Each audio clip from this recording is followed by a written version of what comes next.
Can you talk about the Meiji Restoration and why it happened and its outcomes? The lesser known Greek genocide, part of the broader Assyrian, Armenian, and Greek genocide, and my thoughts on the lore of the Lord of the Rings. Okay, look, I'll talk about one thing. Let's talk about the Meiji Restoration.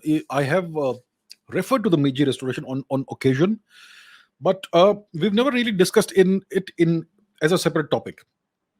So I'll just throw some light over on it. I will not obviously give a detailed exposition, which would take a lot of time. But yeah, it's so Japan is one of the important nations. If you look at the history of the 19th and 20th centuries, Japan is a major power, major world power. Japan transformed itself into a major world power, military power, imperial power. It suffered defeat in the end of World War II, but then it became a US occupied territory, a US vassal state, and it was allowed to transform itself into a major technological and economic power until the 1980s. It's still a major technological power, but economically it's been kind of ruined. So it all kind of begins with the Meiji Restoration. So I find Japanese history really fascinating. I would encourage all of you to, if you are so inclined, to read about it. So okay, let's put Japan on the screen, yes, so that we all know what we are talking about. So Japan, of course, we know it's a small nation, but it's had a very significant influence on global geopolitics in the past 100 plus years. So what was this Meiji Reformation? To understand the Meiji Reformation, you have to go back in time. You can't start with the day the Meiji Reformation starts. You have to go back in time to understand the context. So the Meiji Restoration was essentially something that happened in the late 1860s. It all begins with a coup d'état.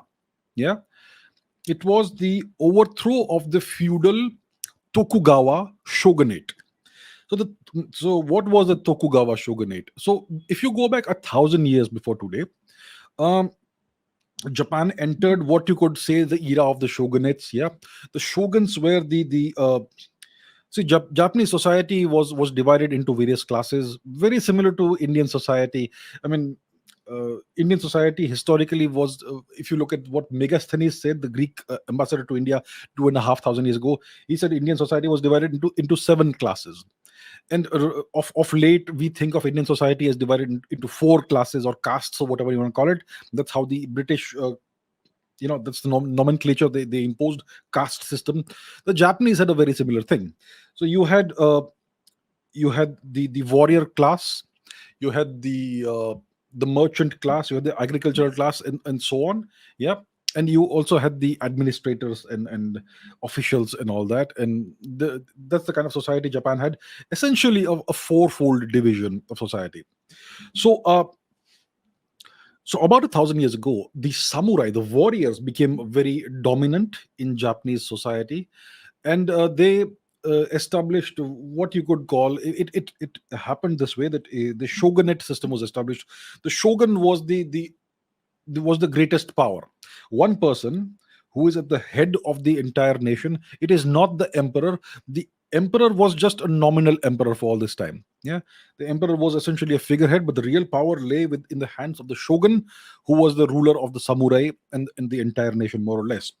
So technically, they were under the emperor, but actually, they were the real power, the shoguns.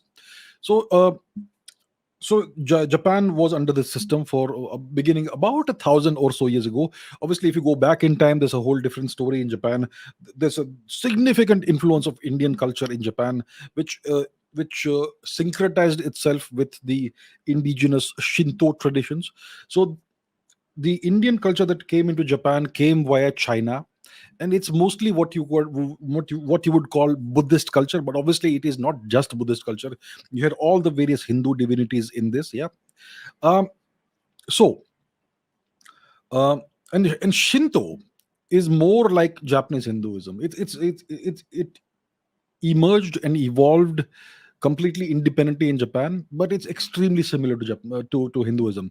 There are more similarities between Shinto and Hinduism than between Hinduism and its offshoot Buddhism.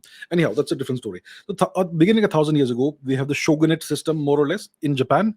About half a millennium ago, You had the beginning of the European travelers starting to go across the world in their ships. They had acquired this new technology from wherever they acquired. We know where they acquired it from, and so on. So they began the Europeans began circumnavigating the world, and trying to find out what lies in different parts of the world.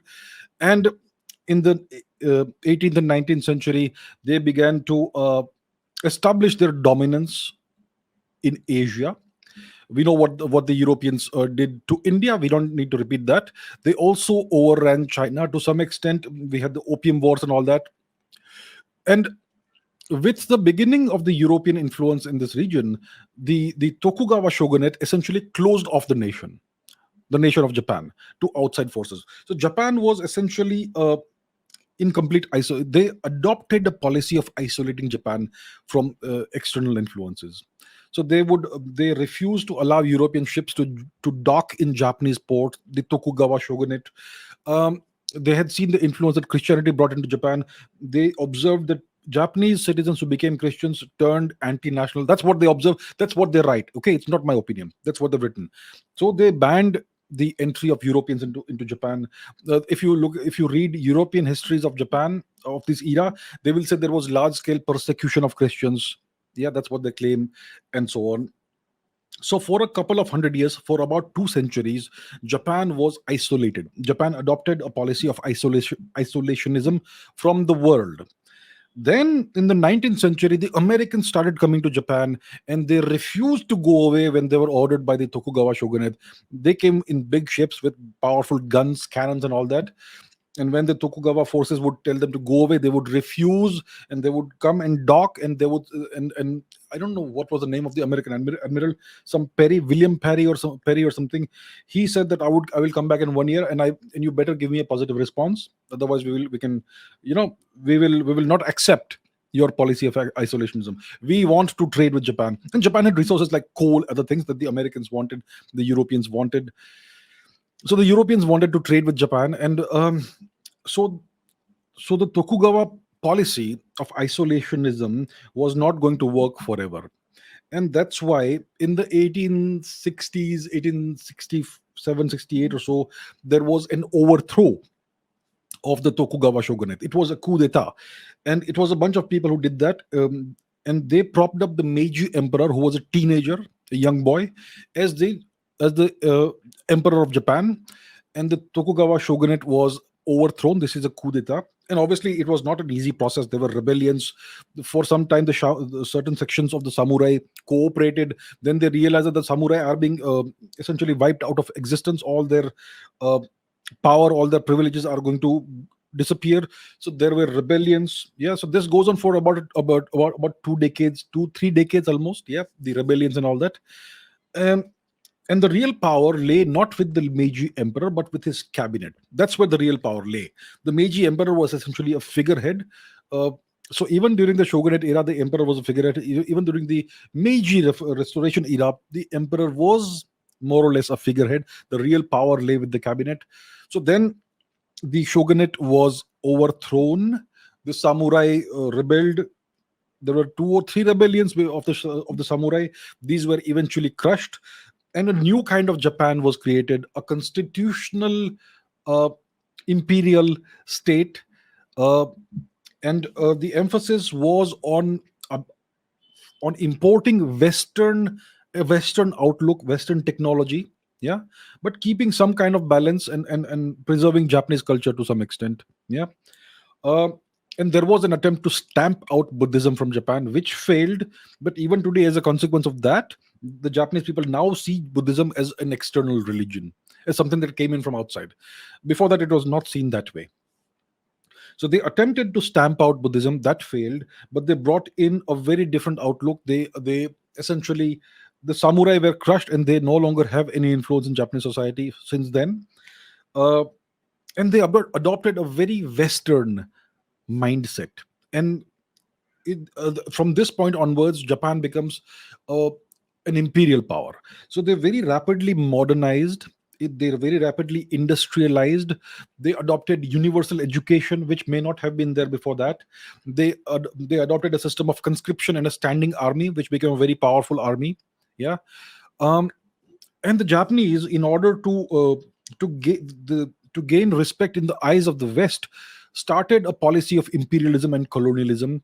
So they essentially started colonizing parts of eastern China, the Manchukuo region, what is now China, which historically has not been China. So the region east of Japan, they colonized parts of Korea, eventually all of Korea, yeah, occupied that. They occupied Manchukuo as well, present day Manchuria, and they came into conflict with the Chinese and even with the Russians. So that's a whole story. But so that's what happened. That's what the Meiji Restoration was about. It was a coup d'etat which overthrew the old feudal system, the samurai system, the shogunate era, the Tokugawa shogunate. It brought in a huge wave of complete modernization of Japan and westernization of Japan. The army, this during the samurai era and the shogunate era, the warriors were very deeply uh, inculturated.